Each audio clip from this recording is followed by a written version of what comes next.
ने जब धरना शुरू किया था तो हम फंड इकट्ठा करके सारी चीज़ों की व्यवस्था करते थे, लेकिन धीरे धीरे अब हमारे पास पैसा खत्म होते जा रहा है। आज भी हमने जो व्यवस्था कर रखी है इसके लिए भी हमने गांव वालों से मांग के व्यवस्था की है सर। सब्जी कम पानी ज्यादा डाल करके हम लोग को बनाना पड़ता है। हमारा खाना ही यहाँ नाश्ता है सर। हम लोग 2 ही टाइम खाना खाते हैं, एक सुबह एक रात में। 8 किलो वजन मेरा कम हो गया था, जैसे मैं जानती हूँ। इतने दिनों का संघर्ष आज तक किसी ने नहीं किया है सर। मैंने बोला सर मेरे बच्चे की तबीयत बहुत खराब है, इसको हॉस्पिटल लेके जाना है। मैं सरकारी हॉस्पिटल लेके जाना चाहती थी, लेकिन उस समय सरकारी हॉस्पिटल बंद हो गया था। इन्फेक्शन हो रहा है सर सबको, अब कैसे करें हम अपना जॉब लेने के लिए यहाँ पे डटे हुए हैं, लेकिन इसके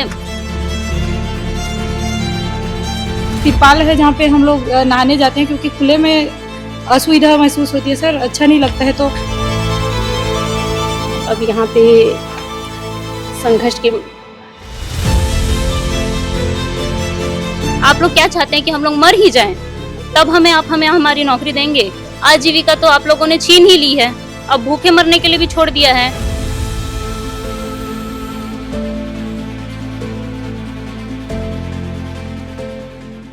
स्पर्श मल्टी स्पेशलिटी हॉस्पिटल अब दे रहा है फुल टाइम विशेषज्ञों की देखरेख में सर्वश्रेष्ठ NICU एवं PICU की सुविधा, यानी नवजात एवं बच्चों की गंभीर बीमारियों का इलाज अब आपके अपने शहर में, साथ ही न्यूनतम दर पर हेल्थ पैकेज की सुविधा। स्पर्श मल्टी स्पेशलिटी हॉस्पिटल, एक एहसास अपनेपन का।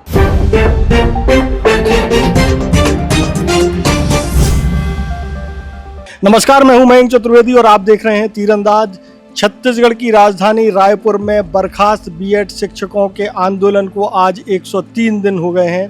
राजधानी से करीब 50 किलोमीटर दूर तूता के जो कि एक गांव है, वहां जो है धरना स्थल पर तमाम शिक्षक जो है धरने पर बैठे हुए हैं और रोज करीब 2900 शिक्षक धरने में शामिल हो रहे हैं। यानी कि जो बर्खास्त शिक्षक हैं उनकी संख्या 2900 है और उनमें से कुछ लोगों को अगर छोड़ दिया जाए जो आते जाते रहते हैं, तो हर रोज़ जो है करीब 2500 से 3000 छात्र जो बर्खास्त शिक्षक हैं वो आंदोलन स्थल पर बैठे हैं। इन 2500 से लेकर के 3000 बर्खास्त B.Ed के शिक्षकों के भोजन की व्यवस्था एक बहुत बड़ी चुनौती है, लेकिन इस चुनौती के बीच में करीब 2500 लोगों का खाना हर रोज़ 2 टाइम तूता धरना स्थल से कुछ दूरी पर एक इंतजाम किया गया है। एक सामुदायिक भवन है, वहाँ खाना बनाने का काम चल रहा है और उसमें काम को छात्र जो है B.Ed शिक्षकों ने बांट लिया है। सबसे पहले पूछते हैं कितने सारे लोगों का जो खाना बन रहा है उसके लिए वो इन लोगों के लिए कितनी बड़ी चुनौती है और उन्होंने कैसा मैनेजमेंट कर रखा है। जी मैडम बताएं कैसे। सर देखिए, जैसे कि आप लोग जानते ही हैं कि हम लोगों का धरना 103 दिन हो चुका है और इतने दिनों से हम 3000 B.Ed बर्खास्त सहायक शिक्षक लगे हुए हैं कि सरकार हमारी मांग सुन ले। हमें आप देख सकते हैं कि हम इस भवन में रहते हैं और हम लगभग 2500 शिक्षकों के लिए खाना बना रहे हैं। तो ये हमारे लिए एक चुनौती ही है, क्योंकि हमने जब धरना शुरू किया था तो हम फंड इकट्ठा करके सारी चीज़ों की व्यवस्था करते थे, लेकिन धीरे धीरे अब हमारे पास पैसा खत्म होते जा रहा है। हमारे पास सेविंग भी जितनी बची थी सब खत्म होते जा रही है। सर हम आगे की व्यवस्था कैसे करेंगे हमें नहीं पता। आज भी हमने जो व्यवस्था कर रखी है इसके लिए भी हमने गाँव वालों से मांग के व्यवस्था की है सर।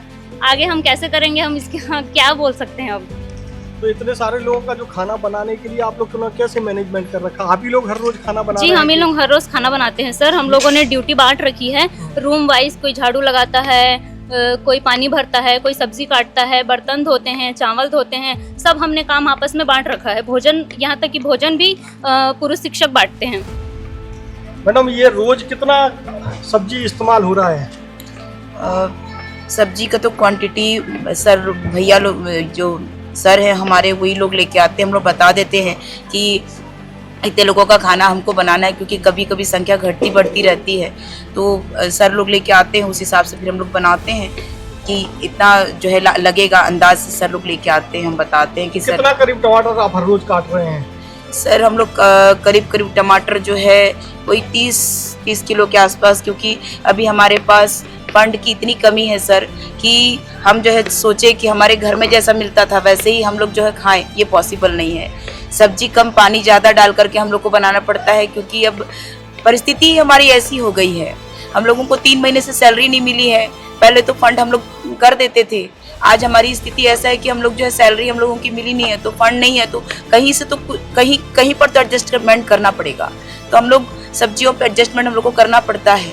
दाल भी वैसे ही उसी हिसाब से होता है, कभी जो है ठीक ठाक मिल भी जाता है, कभी नहीं मिल पाता। जो जल्दी खा लेता है उनको भाई सब्जियां मिल भी जाए। अब एक हिसाब से बांटते हैं, जरूरी नहीं कि सबके में एक जैसा क्वांटिटी मिले, तो कभी कभी सब्जियां भी पूरी नहीं हो पाती, कभी दाल पूरा नहीं हो पाता, चावल हो जाता है, तो ऐसा स्थिति सर हमारा चल रहा है। मैडम ये बताएं कि कितने टाइम खाना बन रहा है? सर हम लोग यहाँ से तो हम लोग चले जाते हैं 9:30 से 10 बजे तक खाना खाकर सुबह। उसके लिए भी हमने सुबह 4-5 बजे से उठकर हम जिन की टर्न बांधी हुई है, लगभग हम लोग 9 से 10 महिला शिक्षिकाएं ड्यूटी करती हैं, रूम वाइज बांट रखा है हमने। तो हम लोग 5 बजे से सर उठकर इतनी बड़ी ये बरामदा को हम पहले झाड़ू करते हैं, पानी छिड़कते हैं, फिर जाके हम ये सब्जी की तैयारी करते हैं। बनते बनते हमारा लगभग 9 से 9:30 बजे तक हमारा खाना हो जाता है। फिर हम जाते तूता धरने स्थल में अपनी संघर्ष की लड़ाई पे। तो उसके बाद हम सर जिनकी पारी लगी रहती है, हम 3:30 बजे आ जाते हैं वहाँ से। 9 से 10 महिला शिक्षिकाएं। कितने टाइम बनता है? सर 7 बजे तक। कितनी बार बनता है? 2 बार बनती है 2 सर। बार। और जी नाश्ते सर। का क्या इंतजाम है? सर नहीं, हम नाश्ते तो हमारा खाना ही यहाँ नाश्ता है सर। अच्छा, घर पे सुबह तो 9 नाश्ता बजे। करते होंगे ना, जी लेकिन सर, जी सर, यहाँ नाश्ता छूट गया। जी सर। अब हमको इतना हम अगर देखें सर कि हम लोग एकदम हर चीज़ हमको अभी मैनेज करना पड़ रहा है सर। हम लोग हमारी जो फंडिंग थी हम उसमें मैनेज कर रहे हैं, हमारे सर लोग तो भी। अभी कैसे मैनेज होता है? आप लोग पैसा इकट्ठा करते हैं थोड़ा थोड़ा क्या? जी सर, जी सर, हमने पैसे इकट्ठा कर रखा है और उसमें से अभी लगभग मतलब जितना फंड इकट्ठा हुआ था उसमें से अब इतना हम लोग की लगभग 102 दिन हो रहे हैं आज। तो हर दिन कुछ ना कुछ हम लोग का मैनेज करना रहता है और इतने साल लगभग 2 से 2,500 हज़ार लोग के लिए खाना बन रहा है, उसमें से इतना मैनेज करना बिल्कुल आसान नहीं है सर। हम लोग यहाँ पर हमारे जो नहाने के लिए भी लंबी बहुत लाइन लगती है। हम लोग महिला शिक्षिकाएं कैसे संघर्ष कर रही हैं, हम परिवार वाले को हम लोग से ज़्यादा पीड़ित लग रहे हैं उन लोगों को, लेकिन हम अब यहाँ पे संघर्ष के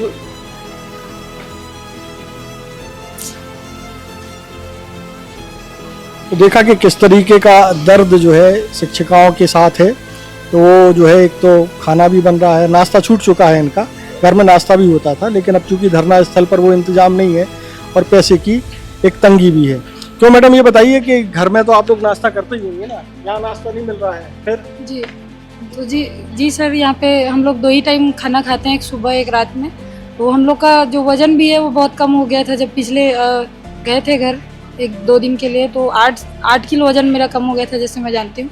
और यहाँ रहते रहते इतनी अव्यवस्थाएं हैं, उसको झेलने की शक्ति उस समय में जो सीमा रहती है हमारी वो टूट जाएगी सर। क्योंकि हम लोग सुबह उठ के सबसे जो इम्पोर्टेंट काम होता है वो फ्रेश होने जाना होता है, जिसके लिए हमको इतनी लंबी कतारें लगानी पड़ती सर, हम उसकी उम्मीद नहीं कर सकते। कोई अच्छा, जब अब तो आपको तनख्वाह मिलती नहीं है, जी तो जब ये फंड रेज करना होता है तो इसी पैसा आप किससे लेते हैं? घर वालों से मांगते हैं? ये हमारे लिए बहुत शर्मिंदगी की बात है सर कि हम अपने पिताजी, अपने जो माँ है घर में, जिनके पास ऐसे कमाने की कोई सुविधा नहीं है, हमें क्योंकि घर में कमाने वाले थे सर। मेरे घर में मैं पहली ऐसी लड़की हूँ, लड़के सब में पहली ऐसी लड़की हूँ जिसमें की सरकारी नौकरी लगी थी। घर से मांगना पड़ता है सर, और मुझे बहुत दुख होता है कि मैं घर में ऐसा पैसे नहीं दे पा रही हूँ अभी, और उन्हीं से मुझे वापस मांगना।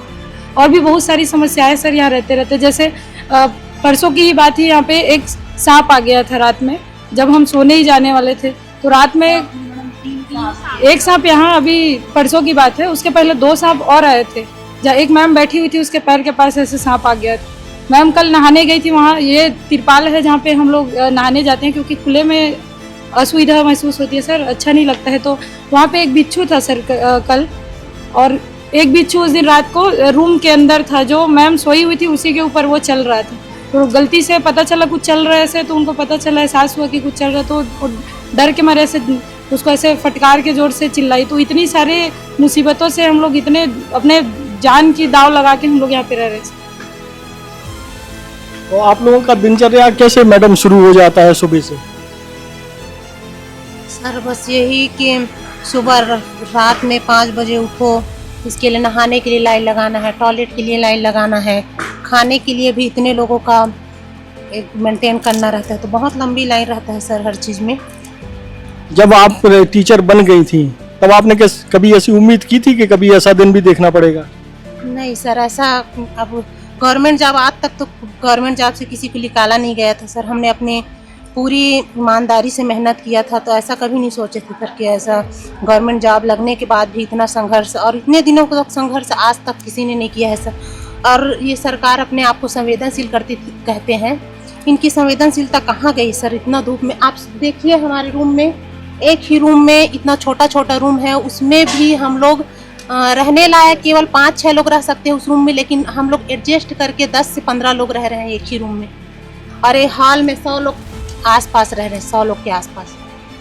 अब कुछ लोग के लिए जगह भी नहीं है सर, तो ये बहुत से लोग यहाँ रूम लेकर भी रह रहे हैं, खाना खाने के लिए आते हैं। पहली बार मध्य भारत का सबसे एडवांस 3 टेस्ला MRI, सारी स्कैनिंग 6 से 10 मिनट में हो जाती है, जहां आम MRI मशीन 45 से 1 घंटे लेती है। GT diagnostic, near Nehru Nagar square, Priyadarshini परिसर, भिलाई। आपको बता दें कि तूता धरना स्थल पर जो करीब 3000 शिक्षक हैं जो धरना दे रहे हैं, वो बाहर से आए हुए हैं। कोई बस्तर से आया हुआ है, कोई अंबिकापुर से आया हुआ है, कोई बिलासपुर से आया हुआ है। तो रोज़ रोज़ धरना स्थल पर आने जाने का खर्च बचाने के लिए तमाम ऐसे महिला शिक्षक और पुरुष शिक्षक हैं जो तूता गांव में ही जो है किराए से रहने लगे हैं। जैसे एक सामुदायिक भवन ये ले लिया है, तो उस सामुदायिक भवन में एक भवन में जो है एक कमरे में 10-10, 15-15 लोग रह रहे हैं। शौचालय का एक अस्थायी इंतजाम किया गया है, नहाने के लिए एक तिरपाल लगा करके इंतजाम किया गया है। तो बहुत सारी मुसीबतें हैं। और जैसा कि अध्यापिकाओं ने बताया कि सांप बिच्छू भी यहाँ घूम रहे हैं, तो इन सांप बिच्छुओं के बीच में रहना पड़ रहा है इन लोगों को। तो ऐसी स्थिति में जो है एक बड़ी गंभीर समस्या पैदा हो रही है शिक्षकों के साथ, जो तूता धरना स्थल पर धरना दे रहे हैं। इस भीषण गर्मी में जो है तमाम शिक्षक अपने बच्चों को लेकर के भी आए हैं, लेकिन इतनी ज़्यादा गर्मी है कि आम आदमी का रहना बड़ा मुश्किल है। ऐसे में बच्चे कैसे रह पा रहे होंगे? बच्चे की माँ से पूछते हैं, जो कि B.Ed की बर्खास्त शिक्षिका हैं, वो किस इतनी गर्मी में क्यों बच्चे को लेकर के आई हैं। सर, मैं इतनी गर्मी में अपने बच्चे को लेकर के आने के लिए मजबूर हूँ। क्यों? मैं जब सहायक शिक्षक के पद पर आई, उससे पहले मैं सरकारी संविदा के जॉब में थी, और मुझे ये लगा कि अगर संविदा का जॉब है तो सरकारी जॉब मिल रहा है, तो मैं संविदा की नौकरी में क्यों बनी रहूं? क्योंकि मुझे भी अपनी जॉब सिक्योरिटी चाहिए। मेरे घर में कोई कमाने वाला था नहीं, मैं अकेली थी। तो मैंने जब ये भर्ती देखी तो मैं इसमें भरी और मैं यहाँ पर आ गई। आज उस जॉब से मैं बर्खास्त हो गई हूँ। इसके पहले जो जॉब थी वो भी मेरी चली गई है। आज मेरी स्थिति ये है कि मुझे जो है अपने बच्चे को लेकर के यहाँ रहना पड़ जा रहा है, क्योंकि मेरे पास कोई ऑप्शन और नहीं है। क्योंकि मुझे घर से बोल दिया गया है कि तुमने अपनी मर्जी से, मेरा खुद का चॉइस था ये कि मैं यहाँ पर आऊँ, तो मैंने अपनी मर्जी से सहायक शिक्षक, वो जो संविदा का जॉब था उसको मैंने छोड़ा और यहाँ पर मैं आई। तो तुम अपनी मर्जी से इस जगह पर आई हो, तो जो भी परेशानी हो तुम खुद झेलो। इसलिए मुझे अपने बच्चे को यहाँ ला करके मुझे रखना पड़ा है। और मेरा बच्चा इतनी गर्मी में परेशानी नहीं हो रही? परेशानी हो रही है सर, मेरे पास कोई ऑप्शन और है नहीं। मैं क्या करूँ अपने बच्चे को, और मैं कहाँ छोड़ूँ? और ये छोटा है, मेरे बिना रहेगा भी नहीं। इस वजह से मैं इसको यहाँ लेकर के हूँ सर। 2 दिन हो गया, इसका तबीयत इतना ख़राब है। इसको कल उल्टी हो रही थी। जब ये इसको उल्टी हो रही थी तो उस समय मैं इसके लिए डायपर जुगाड़ करने के लिए गई थी। यहाँ पर जो है डायपर भी नहीं मिलता है, छोटे छोटे साइज़ की डायपर थी, तो मैं उसको लेने के लिए माना गई हुई थी बस से। मुझे फ़ोन करके बताया गया कि आपके बच्चे को लगातार उल्टी हो रही है। मैं वहाँ से तुरंत ऑटो करके यहाँ पर आई। आकर के देखा मेरा बच्चा एकदम लस्त था यहाँ पर। और उसके बाद फिर मैंने सर लोगों को फ़ोन लगाया। मैंने बोला, सर मेरे बच्चे की तबीयत बहुत ख़राब है, इसको हॉस्पिटल लेके जाना है। मैं सरकारी हॉस्पिटल लेके जाना चाहती थी, लेकिन उस समय सरकारी हॉस्पिटल बंद हो गया था। तो मैं यहाँ पर आई अपने बच्चे को लेकर के। फिर उसके बाद यहाँ से मैं अपने बच्चे को सर के साथ बाइक में लेके गई और प्राइवेट हॉस्पिटल में मैंने उसको दिखाया, जहाँ पर कि बहुत कम रेट में मुझे बताया गया। तो वहाँ पर मैं लेके गई अपने बच्चे को, तो वहाँ लेकर के गई। फिर मैं बच्चे को दिखाई और वहाँ से दवाई वही लेकर के मैं आई। रात भर अपने बच्चे के लिए मैं परेशान रही। फिर भी मैं जो है सुबह तूता गई, क्योंकि अगर मैं तूता ना जाऊँ तो भी मेरे लिए परेशानी है। हम लोग वहाँ पर अपनी जो है मजबूती को दिखाना चाहते हैं ताकि हमारी बात को कोई सुने। आज मेरे बच्चे को लेकर के मैं यहाँ पर हूँ। मेरा बच्चा धूप में, और डॉक्टर ने इसको बताया कि अंदर अंदर इसको बुखार है, इस वजह से इसको उल्टी भी हो रही है और ये दस्त भी कर रहा था। तो मैं वहाँ से दवाई लेकर के आई और आकर के मैंने इसको अभी दवाई लेकर के रखा हुआ है। और इसीलिए मैं यहाँ पर आई ताकि मेरे बच्चे को मैं देख सकूँ। फिर यहाँ पे काम था, तो मैं काम भी कर रही हूँ, साथ में अपने बच्चे को भी देख रही हूँ। और भी टीचर्स हैं जो अपने बच्चों के साथ इधर हैं, उनकी स्थिति? इसके पहले और एक मैम थी जिनकी बेटी थी, वो 4.5 साल 5 साल की थी सर। उनकी बच्ची को भी दस्त हो गया था, उल्टी हो रही थी, वो भी अपने बच्ची को लेकर के गई। यहाँ मेकाहारा हॉस्पिटल में बच्ची एडमिट थी, 4 दिन उसको जो है एडमिट रखा गया बच्ची को। उसके बाद वो जो है अभी थोड़ा बहुत उसकी रिकवरी हो रही है और वो अपने बच्चे के साथ है। और एक मैम है, वो भी अपनी बच्ची को लेकर के हैं। तो इस तरह से हम लोग कई सारे टीचर्स हैं, क्योंकि हम महिला हैं सर, हम अपने बच्चों को लेकर के तो अपने साथ हम जहाँ जाएंगे अपने बच्चों को लेकर के जाना पड़ता है हमको, हम छोड़ के जा भी नहीं सकते। वही स्थिति है कि हम अपने बच्चे को लेकर के ये सब चीज़ें सहने को मजबूर हैं। और क्योंकि घर में और कोई है नहीं, हस्बैंड है, वो एक बच्चा लेकर के वो साथ में रखे हुआ है, ये छोटा है, इसको तो मैं छोड़ नहीं सकती, दूध पीता है ये, इसीलिए मैं इसको साथ में रखी हूँ सर अपने। या और भी कोई शिक्षक हैं जो जिनकी तबीयत खराब हुई? जी, बहुत सारी महिला शिक्षिकाओं की यहाँ तबीयत खराब हो रही है सर, क्योंकि आप देख सकते हैं कि हम यहाँ लगभग 500 से या उससे कम ज़्यादा होते रहता है, इतनी महिलाएं यहाँ रुकी हुई हैं। तो आप जानते तो हैं महिलाओं को दुनिया भर की प्रॉब्लम होती है, तो ऐसे में स्वच्छ अगर हमको माहौल नहीं मिलेगा तो तबीयत खराब होना तो लाजमी है। तो बहुत सारी ऐसी महिला शिक्षिकाएं हैं जिनकी तबीयत इन्फेक्शन हो रहा है सर सबको। अब कैसे करें हम अपना जॉब लेने के लिए यहाँ पे डटे हुए हैं, लेकिन इसके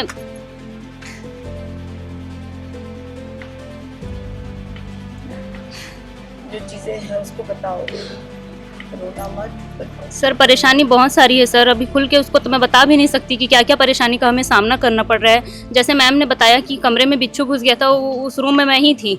सबसे पहले मेरे ही पैर में बिच्छू चढ़ा था, तब हमें समझ में नहीं आया था कि वो क्या है। हमने चादर वादर को झड़ा के भी देखा, तब हमें नहीं पता चला।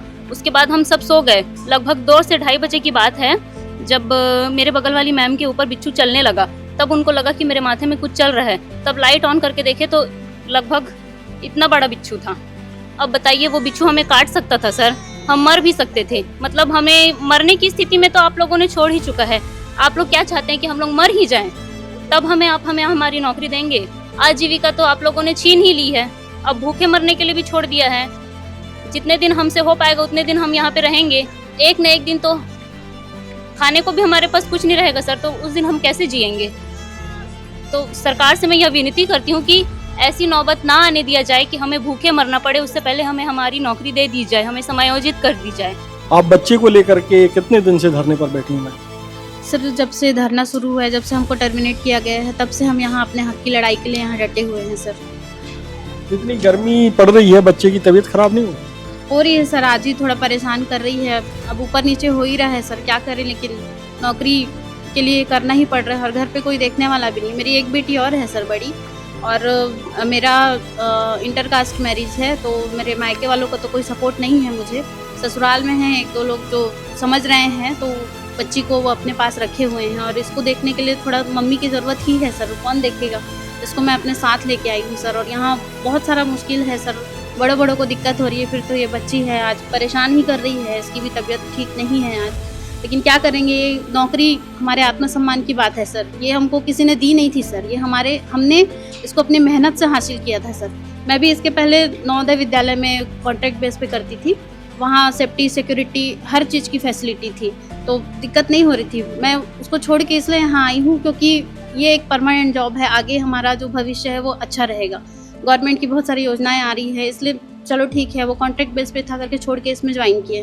और इसमें ऐसा 1.5 साल जॉब करने के बाद ऐसे निकाल देना कहाँ सही है सर? ये हमारे साथ अन्याय हो रहा है।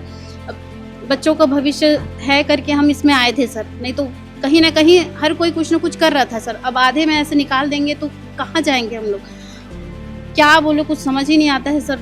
घर में भी ऐसा है कि घर वाले तो ज़्यादा कुछ नहीं बोल रहे हैं, लेकिन जैसे घर के बाहर निकलोगे लोग बोलना शुरू कर देते हैं। अब किसको आप समझाओगे कि हम सही हैं, हमने कोई गलत काम नहीं किया है, हम अपने मेहनत के बल पे यहाँ तक पहुँचे थे, हमको अपने मेहनत से ये नौकरी मिली थी। 6-7 साल से मैं तैयारी कर ही रही थी, जॉब करते करते बच्चों का भविष्य बनाना है करके, लेकिन गवर्नमेंट हमको यहाँ पे ऐसे ला के खड़े कर दी है कि हम क्या बोले, कुछ समझ ही नहीं आ रहा है। और मेरी ही नहीं, ऐसे हर एक बर्खास्त शिक्षक की कहानी है जो कुछ न कुछ परेशानियों से जूझ ही रहा है सर। तो देखिए कि स्थिति ये है कि सारे टीचर लगभग किंग कर्तव्य विमूढ़ की स्थिति में है, मतलब unable to understand what to do and what not to do. क्या करें, क्या बोलें, क्या सुने, क्या बताएं। सबकी एक अपना एक दर्द है, सबकी अपनी एक कहानी है। कोई अधिकतर जो टीचर हैं कुछ ना कुछ कर रहे थे, उसको छोड़ करके एक सियोरिटी के तौर पर उन्होंने सरकारी शिक्षक बनने के विकल्प को चुना और आज जो है वो सड़क पर हैं। और आप देख ही रहे हैं कि लोग एक ऐसी वीरान जगह पर एक सामुदायिक भवन में कोई सब्जी काट रहा है, कोई पानी भर रहा है, कोई जो है खाना बना रहा है। पूरी जद्दोजहद आप देख ही रहे हैं। एक अस्थाई बाथरूम भी बना हुआ है। तो ऐसा लगता है कि सरकार को इनकी पीड़ा को समझना चाहिए और जितने जल्दी हो सके एक रास्ता निकाला जाए, क्योंकि स्कूलों में खाली पड़े पदों की संख्या तो कहीं ज़्यादा है। इससे टीचरों का भी भला होगा और शिक्षा व्यवस्था में भी सुधार होगा। तीरंदाज से जुड़े रहने के लिए आपका धन्यवाद। तीरंदाज को सब्सक्राइब करना बिल्कुल ना भूलें और बेल आइकन को ज़रूर प्रेस कर लें। और अगर आप हमारे इस वीडियो को हमारे फेसबुक पेज पर देख रहे हैं तो कृपया करके उसे भी फॉलो कर लें। नमस्कार। खुश है तो फिर खुशी मना ले, छोटा बड़ा केक मंगा ले, संगम में मिलता है बढ़िया केक, संगम में मिलता है बढ़िया केक। तीरंदाज